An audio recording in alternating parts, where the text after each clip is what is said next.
yang kita bacakan tadi, innama yaftaril kazibal ladzina la yu'minuna bi ayatillah wa ulaika humul kazibun.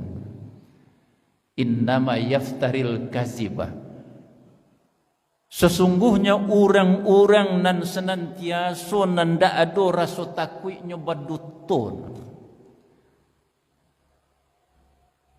Nyo anggap duto itu adalah sesuatu yang dibenarkan, yang dilanggengkan. Jadi dinyo duto itu biasa saja. Tidak ada rasa takutnya dengan berbohong dan berdusta itu. Nah orang-orang nan bantu itulah nan orang-orang nan mendutoi ayat Allah, kata Allah. Innama yaftaril kazibal ladzina la yu'minuna bi ayatillah. Orang kalaulah biasanya baduto, sesungguhnya orang nan bantu itu adalah orang nan ndak beriman kepada ayat Allah. Lai Allah pernah menyuruh awak baduto tu. Lai bertemu dawak dalam Al-Quran. Sia nampal yang banyak dutonyo mako serugolah denyo. Lai ado mantun. Ndak ada. Bantu itu lo dalam hadis ndak bersobok dawak nama tu. Makanya orang nan lah melanggengkan kebohongan biasa dan nyobaduto ndak merasa takut lo di belakang ayat tu ditutup wa ulaika humul kazibun.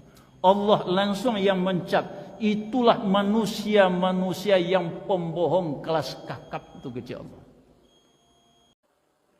Makanya Rasulullah sallallahu alaihi wasallam tu mengingatkan kawa ambo tutup dengan satu hadis itu.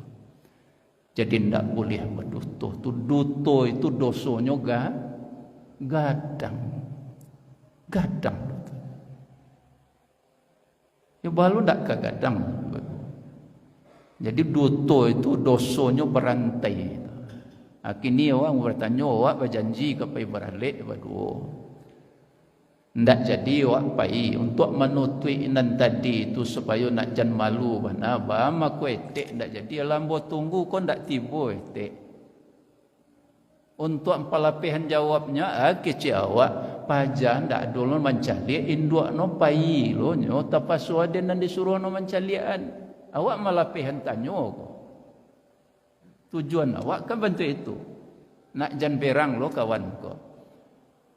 Asa sudah itu tambah pertanyaan kama mainyo nyo ke awak sudah tu berantai dosonya maka ndak boleh. Jadi untuk itu awak nan disuruh di dalam hidup ke oleh Rasulullah iyyakum bis-sidqah innas sidqah yahdi ilal bir al bir yahdi ilal jannah. Biasalah di dalam hidup kulurui jujur. Nan iyo nan indak. Biasa dalam hidup ku lurus ketika Nabi jujur di dalam hidup itu.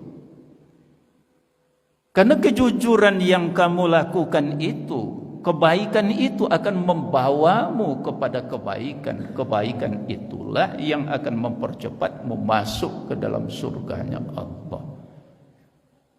Jadi ndai surah dan dilarang iyyakum bil kazibah innal kazibah yahdi ilal jannah yahdi ilan nar. Itu disebutkan yahdi ilal fujur innal fujur yahdi ilal jannah ilan nar. Jauhi olehmu kebohongan itu.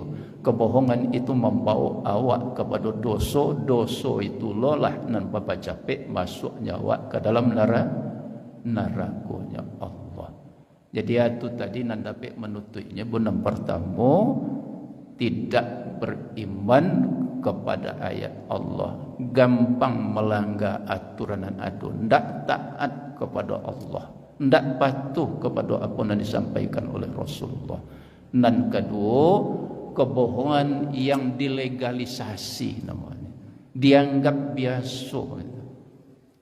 Jadi kalaulah dianggap biasa bohong itu, duto itu mengefek, membawa kepada dosa. Dosa itulah yang menutup hati. Sehingga hidayah itu tertutup daripada kita. Bapak Ibu, anak ketika baca saja ayat 6 ke 106. Itulah diantaranya penyebab tertutupnya pintu hidayah itu dari seseorang. Maka jauhilah itu, jauhi perbuatan-perbuatan yang tidak diridhai oleh Allah. Jadikanlah kita ini hamba yang taat kepada Allah, taat kepada apa yang telah disampaikan dan dibawa oleh Rasulullah sallallahu alaihi wasallam. Jauhi dari kebohongan, selalulah di dalam hidup ini dikedepankan yang namanya kejujuran itu. Ketika itu yang dilakukan, yuslih lakum a'malakum, kita akan selalu digiring oleh Allah, diarahkan oleh Allah kepada amal-amal yang terbaik itu. Itu hebatnya jujur. Jadi Allah akan selalu marahkan awak, membawa awak, menunjukkan awak kepada nan rancak-rancak dalam hidup.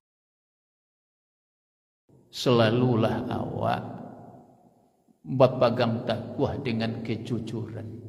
Jangan jadi orang dan pendutur di dalam hidupku.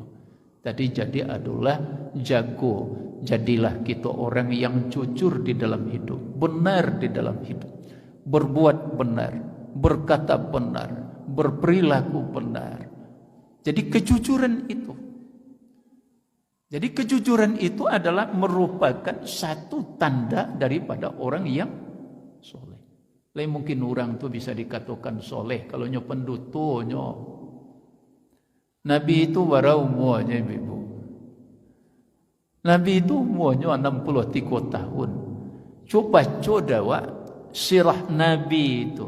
Siapa itu Rasulullah itu? Selama 63 tahun tak sekali pun Nabi berdutuh. Awak barangkali awak berdutuh sehari.